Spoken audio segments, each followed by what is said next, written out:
Je m'appelle Imen, j'ai 21 ans et je suis en bachelor tourisme and management, donc en troisième année. Ça fait 3 ans que j'étudie le tourisme.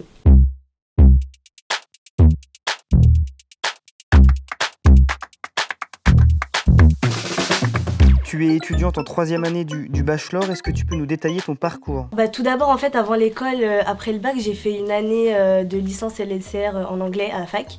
Et j'ai pas du tout aimé parce que je voulais faire anglais avant le tourisme. Et du coup, j'ai décidé en fait de chercher une école qui se centre sur le tourisme, vraiment avec tous les métiers liés à l'industrie du tourisme, vraiment toucher un peu à tout. Donc j'ai découvert cette école, l'école supérieure du tourisme.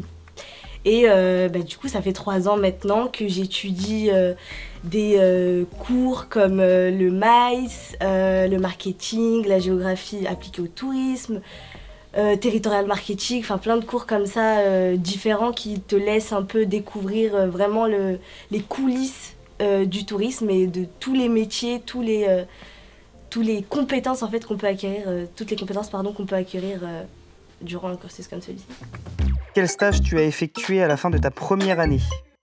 J'ai fait mon stage de première année en Grèce, donc pendant 3 mois chez Bravo Club. Le directeur était venu en fait nous présenter la marque et ses clubs et du coup on a tout de suite accroché. Il m'a dit envoyer les CV, lettres de motivation, chose que j'ai faite.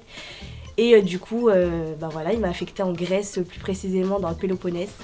Et pendant 3 mois, en fait, j'ai eu énormément de missions, vu que j'étais assistante déléguée, donc aller chercher les clients à l'aéroport, les ramener, m'occuper de leur accueil à l'aéroport au-delà du transfert, m'occuper des excursions, pardon, ainsi que de la location de voiture, par exemple. Enfin, je faisais énormément de choses pendant ces 3 ans, c'était très intense, mais enrichissant.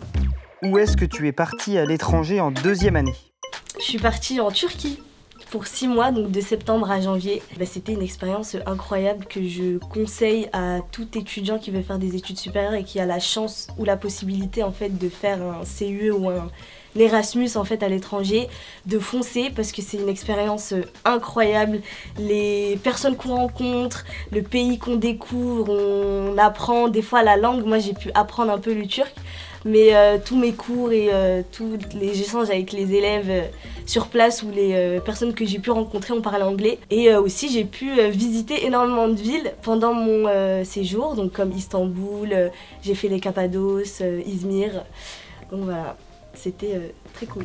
Tu vas bientôt devoir partir en stage pour ta fin de cursus. Quel serait ton stage idéal? Mon stage idéal, ce serait dans le secteur de l'événementiel. Mais le problème, c'est que c'est compliqué aujourd'hui à cause du Covid. Donc, je préfère me réorienter dans tout ce qui est community management pour des agences de voyage ou de l'hôtellerie. Enfin, ça va dépendre du stage que je trouve et que ce soit en France ou à l'étranger, ça me va. Après l'obtention de ton bachelor, qu'est-ce que tu comptes faire? Je continuerai en master, dans un master de digital, parce que depuis que j'ai commencé le bachelor, en fait, j'ai des projets professionnels et je souhaite mélanger en fait l'événementiel et le tourisme et de digitaliser tout ça.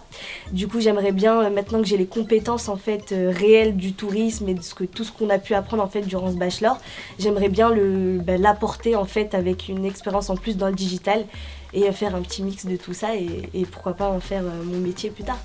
Où est-ce que tu te vois idéalement dans 5 ou 10 ans? Je me vois à l'étranger, dans 5 ou 10 ans, 5 ans peut-être pas, plus travailler pour quelqu'un et travailler dans de grandes entreprises qui touchent à l'événementiel et le digital. Et pourquoi pas dans 10 ans créer mes propres structures, développer mes projets professionnels en réel et pouvoir être du coup autonome et indépendante.